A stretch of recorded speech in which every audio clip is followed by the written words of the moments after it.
Gauri, over to you first. Like we said, there is an option as far as the United States is concerned. The countries that they're looking at, whether it could be China, Vietnam, or other such countries, including Turkey. What about India and its exporters? What choices do we have?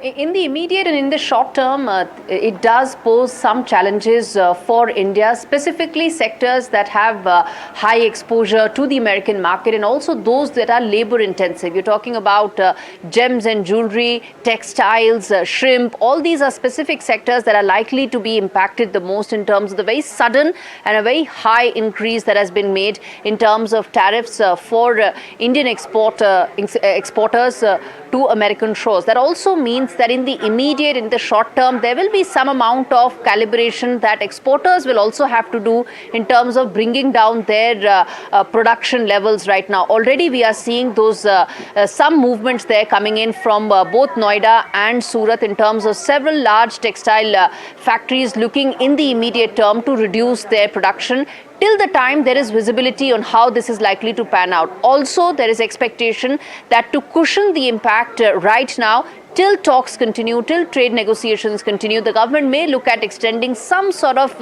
leeway to exporters for them to be able to better cushion the impact that's come in. But one must say that in the entire Asian market, amongst all Asian countries, Trump administration has actually levied the highest amount of tariffs on India, on Indian goods. And this really comes in even as the commentary that comes in from the Trump administration remains sharp and is getting shriller. Whether you take Peter Navarro, whether you take J.D. Vance, whether you take any of the other senior, most prominent voices in Trump administration, they've all been saying pretty much the same thing in terms of the tariffs that have been levied on India. So in the immediate and in the short term, there will be an impact, even as there will now be growing clamor to identify other markets for India to better navigate through these uncertain trade times. We're talking about, the hikes that we are seeing. They could affect nearly 55% of India's merchandise exports, worth $87 billion to the United States. While, there are other countries that could benefit from this, including China, including Bangladesh and Vietnam.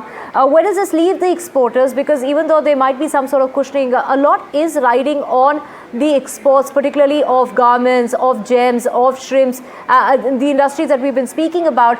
Where does this leave the exporter and, the options that the exporter has, which are the markets that the Indian exporter should be looking at? So in the immediate term, today is only at 9:30 a.m. when the tariffs actually kicked in. So yes, there will be a certain amount of recalibration that will have to be done. You're right about the fact that the biggest beneficiary of these tariffs will be the Chinese exporters, will be the Bangladeshi exporters and those from Vietnam as well. They are at much lower prices and they will of course stand to benefit because Indian exporters will and their products will suddenly become very expensive and uncompetitive in the American market. So yes, there will be an immediate boost that will come in for these other geographies. But this also means that the government will probably have to expedite and look at new avenues to be able to better cushion the exporters. Already there is demand from the Gems and Jewellery Association that there has to be way for the RBI to provide some sort of leeway so that they don't need to make their payments immediately. Remember, those payments have to be made in dollar terms and foreign currency, which is why RBI gets involved. So if there is some window that they have before they make these immediate payments, that could be a big boost for them. Secondly, there could be some window in terms of ease, in terms of credit that is given to exporters, allowing them to better navigate this immediate impact that has come in, the sudden shock that has come in from these high prices.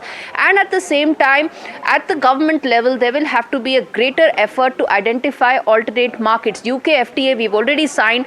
There's an expectation that we will probably look at greater exports going into the UK, but that effort now has to be doubled down.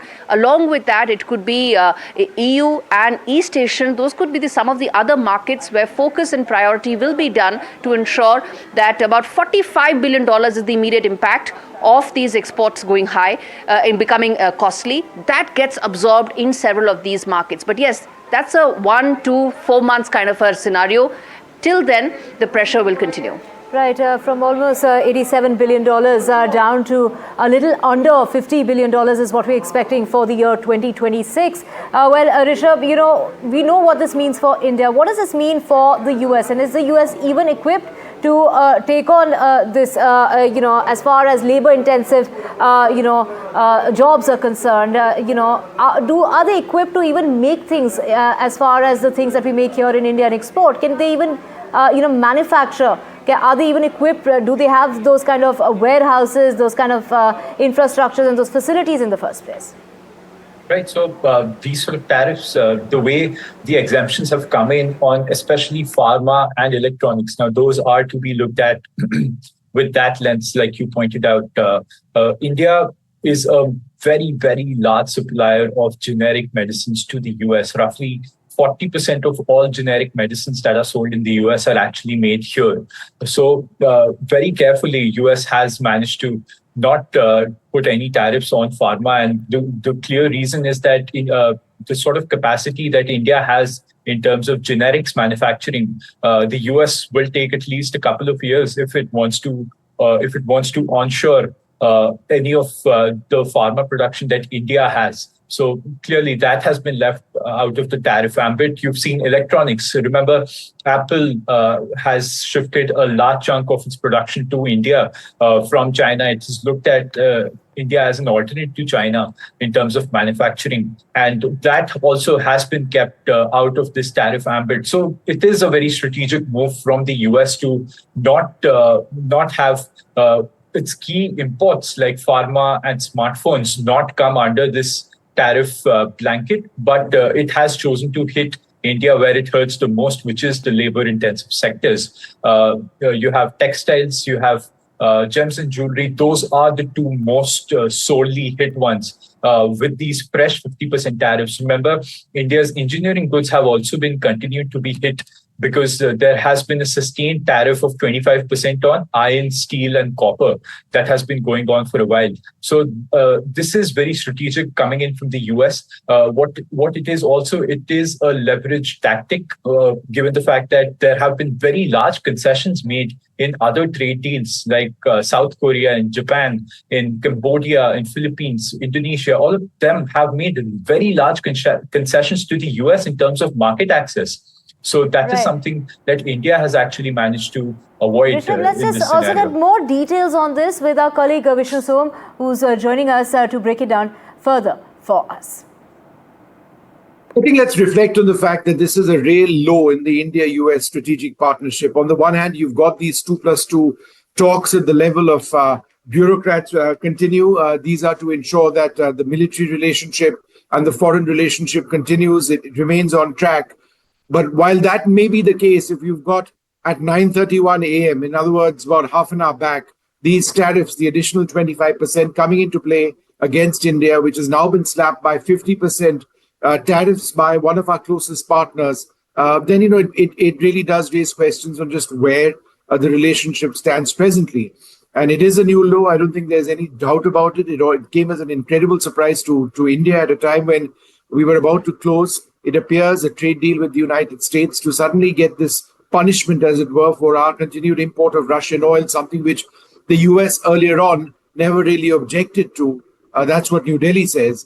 That's something which is a matter of huge concern. Now, whether that relationship can be righted or not, that's unclear. But I think it's all part of a geostrategic upheaval, a churn that we are now seeing. The Prime Minister is going to be in China in the next couple of days. China really coming in now, talking about that economic relationship between the two countries, looking to fill that vacuum, which in a sense exists as a result of America and how they've treated us of late. America needs India as a bulwark against China. But if they aren't nice with us and if the relationship is going south, then where does that premise of that equation from a US standpoint actually stand? So these are larger questions. They go beyond, obviously, the financial hit that certain sectors of our economy are going to take, to a larger question on the relationship. This also comes at a time when there are leading Western newspapers which are saying that, according to their sources, the Prime Minister has not taken calls from Donald Trump in the recent past. So are the two leaders who have been very close friends at one level, now they're not talking to each other. I mean, these are things that one needs to reflect on at a period of great uncertainty in the relationship between America and India. Right.